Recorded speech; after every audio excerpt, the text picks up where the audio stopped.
Saturday, the 15th of January, 1944. I won't tell you all the details of our quarrels in the annex, but we are not sharing our food in the same way now.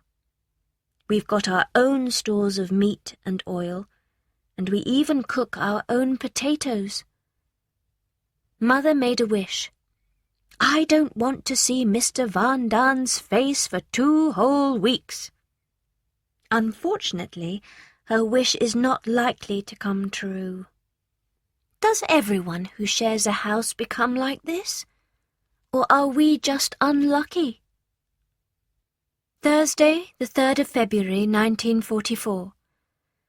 Everybody is thinking about the Allied invasion. What will happen to us if the British invade Holland? The Germans say that they will let the water from the sea into the country. Each person has his or her own idea. We'll have to walk through the water. Don't be silly. We'll have to try and swim. We'll swim underwater, and then nobody will see that we are Jews. Oh, rubbish! Can ladies swim when rats are biting their legs? Next question. When the invasion comes, will the authorities make everybody leave Amsterdam? We'll leave the city with all the other people. No, we mustn't go outside. The Germans will send everyone to die in Germany. All right, we'll stay here. Let's ask Miep for some extra blankets and some more food. We've got about 65 pounds of beans at the moment, and 50 tins of vegetables. What's in the stores, Mother? Tell us. 10 tins of fish, 40 tins of milk, 3 bottles of oil, 4 jars of butter, 4 jars of fruit, 20 jars of tomatoes, and 9 pounds of rice. That's it. Our stores are still quite good, but we do have to feed the people in the office too. Let's make little bags for our money that we can hide in our clothes if we have to leave here. And so it goes on all day. That's all I hear. Invasion, invasion, only invasion. I'm very calm about it. I don't care now whether I live or die.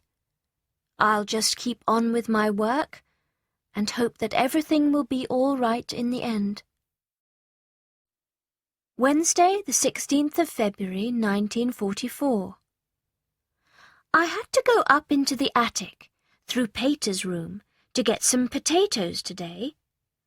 When I was going up the stairs, he stood up and took my arm. I'll go, he said, but I told him that it wasn't necessary.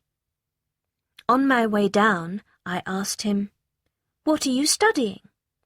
"French," he replied. I asked if I could look at his lessons. Then I sat down on the sofa and began to explain some French to him. We went on talking pleasantly about other things too, and finally he spoke about the picture of film actors on his wall. It's the one that I gave him, and he likes it very much. "Shall I give you a few more?" I asked him. "No," he replied. "I prefer this one. I look at it every day, and all the people in it have become my friends. Pater needs love too. That's why he holds Mushi the cat so tightly." Friday, the 18th of February, 1944.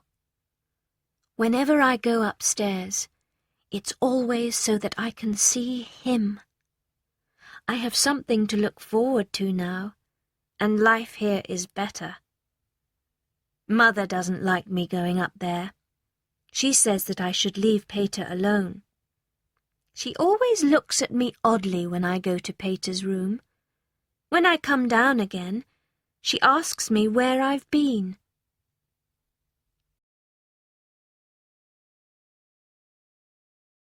Wednesday, the 23rd of February, 1944. The weather is wonderful, and I feel better. Almost every morning, I go up to the attic for some fresh air. We can open the window there and look out. This morning, Peter was up there too.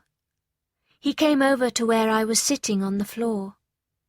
The two of us looked out at the blue sky, at the tree, and at the birds flying through the air.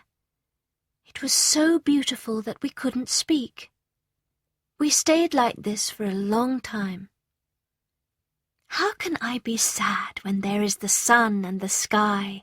I asked myself. God wants us to be happy and to see the beauty of this world. It will help us in all our troubles. Sunday, the 27th of February, 1944. I think about Peter from morning to night. I dream about him and see his face when I wake up. I feel that Peter and I are not really very different, although we seem to be on the outside. We both have strong feelings inside, which are difficult to control. Neither of us feels that we have a mother. His mother isn't serious. Mine is interested in my life, but she doesn't understand me at all. Saturday, the 4th of March, 1944. This was the first Saturday for months that wasn't boring. It was because of Peter. I joined the French lesson that Father was giving him. I was in heaven, sitting on Father's chair close to Peter. Afterwards, we talked together until lunchtime. Whenever I leave the room after a meal, Peter says, if no one else can hear him, "Goodbye, Anne. I'll see you later." Oh, I'm so happy. Perhaps he does love me, and it's so good to talk to him. Friday, the 10th of March, 1944. We have more troubles now. Miep is ill, and Mr. Clayman is still away from work with his bad stomach. Bep is trying to do everything on her own. Last night, somebody knocked on the wall next door while we were having dinner. We were very nervous all evening. The police have taken Mr. M away. He's the man who sells us potatoes, butter, and jam on the black market. It's terrible for him, and also for us. He has 5 young children and another baby coming. Tuesday, the 14th of March, 1944. I'm sitting at the Van Daan's table with a handkerchief over my mouth. Why? Let me start at the beginning. They've arrested the people who bring our ration tickets, so we don't have any fats or oils. Miep and Mr. Clayman are ill again, and Bep can't go shopping for us. The food is awful. Lunch today is potatoes and some very old vegetables out of bottles.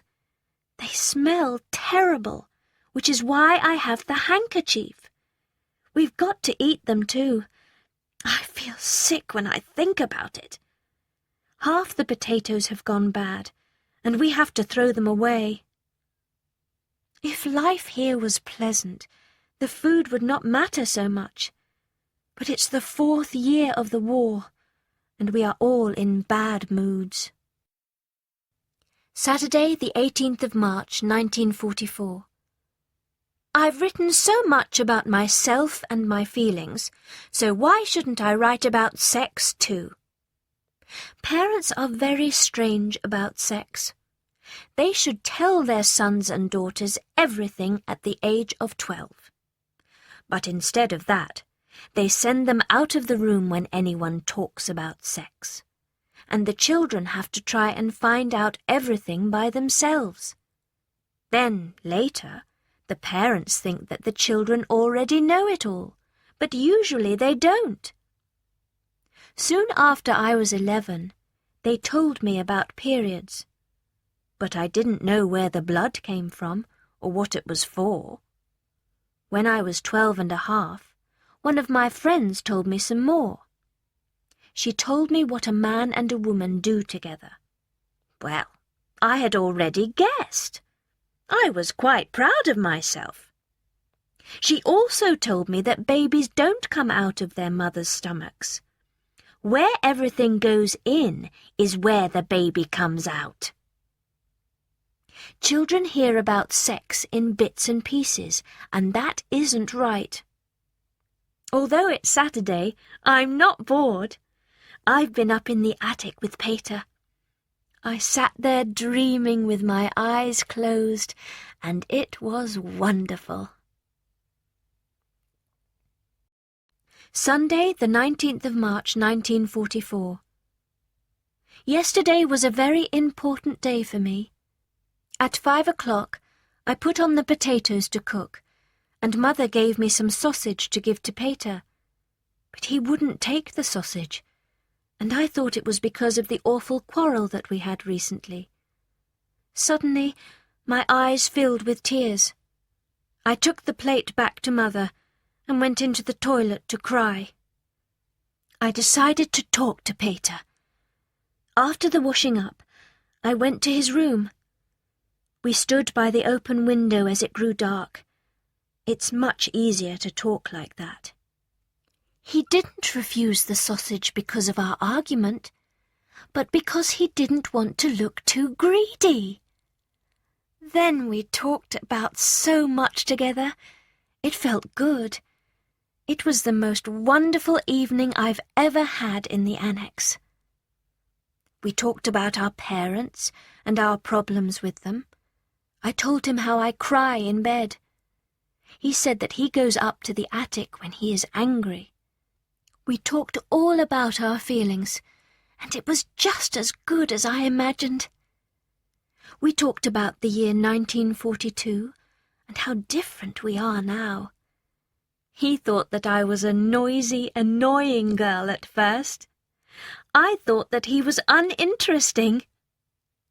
I told him that we are like two sides of the same coin. I am noisy and he is quiet, but also that I too like peace and quiet. I said that I understand why he goes away to be alone sometimes, and that I'd like to help him when he argues with his parents. "But you always help me," he said. "How?" I asked, very surprised. "Because you're always cheerful." That was the nicest thing he said all evening. He must love me now as a friend, and I'm so grateful and happy for that. Wednesday, the 22nd of March, 1944. Things are getting more and more wonderful here. I think that true love may be happening in the annex. Everyone has made jokes about us, saying that we might get married if we are all in the annex long enough. Perhaps those jokes aren't so silly at all. I'm sure now that Peter loves me too, but I don't know in what way. Does he just want a good friend, or a girlfriend, or a sister? Oh, when I think about Saturday night, about our words, our voices, I feel very satisfied with myself. For the first time, I don't want to change anything that I said.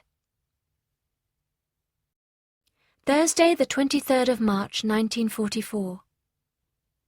Our black market ration book men are out of prison now, so things are better here. Yesterday, a plane crashed quite near us, on top of a school. Luckily, there were no children inside. There was a small fire, and 2 people were killed. The men inside the plane were able to get out in time, but the Germans shot them immediately. Local people were so angry. It was a cowardly, horrible thing to do. We, the ladies of the annex, were very frightened. I hate the sound of guns. Tuesday, the 28th of March, 1944. Mother is trying to stop me going up to Peter's room. She says that Mrs. Van Daan is jealous. Perhaps she's jealous too. Father is happy about it. He's glad that we're friends. Mother thinks that Peter has fallen in love with me. I wish that it was true. I do want to stay friends with Peter. We have our difficulties, but we have to fight against them, and in the end they will make everything more beautiful. When he rests his head on his arms and closes his eyes, he's still a child. When he plays with Mushi, his cat, he's loving. When he carries the heavy potatoes for us, he's strong. When he watches the air raids or walks through the dark house to look for burglars, he's brave. And when he doesn't know quite how to behave, he's sweet. Wednesday, the 29th of March, 1944. Mr. Bulkenstein, from the government, was speaking on the Dutch broadcast from London. He said that after the war they wanted everybody's diaries and letters about the war. They would be an interesting part of history. I might be able to write a book called The Secret Annex. People would think that it was a detective story. But seriously, 10 years after the war, people would find it very amusing to read about us. The Jews who were hiding. How we lived, what we ate, what we talked about. But although I tell you a lot about our lives, you still know very little about us. For example, how frightened the women are during the air raids. Last Sunday, 350 British planes dropped their bombs on Emoiden, so that the houses shook like grass in the wind. Or about the awful illnesses that people are catching here. You know nothing about all this, and it would take me all day to describe it. People have to wait in line for vegetables, and all kinds of other things too. Doctors can't visit the sick, since their cars and bikes are stolen at once. There are so many thieves around that you ask what has happened to the Dutch. Why are they stealing so much? Little children, 8 and 11-year-olds, break the windows of people's homes and steal whatever they can. People don't dare to leave the house even for 5 minutes, because everything may be gone when they return. The public phones are stolen, and all the parts of the electric clocks on the street corners too. Everyone's hungry. A week's food ration doesn't even last 2 days. We're waiting for the Allied invasion, but it's so long coming. The men are sent to Germany, the children are ill or hungry, and everyone wears old clothes and broken shoes. It's too expensive to repair shoes, and if you give your shoes to a shoe mender, you may never see them again.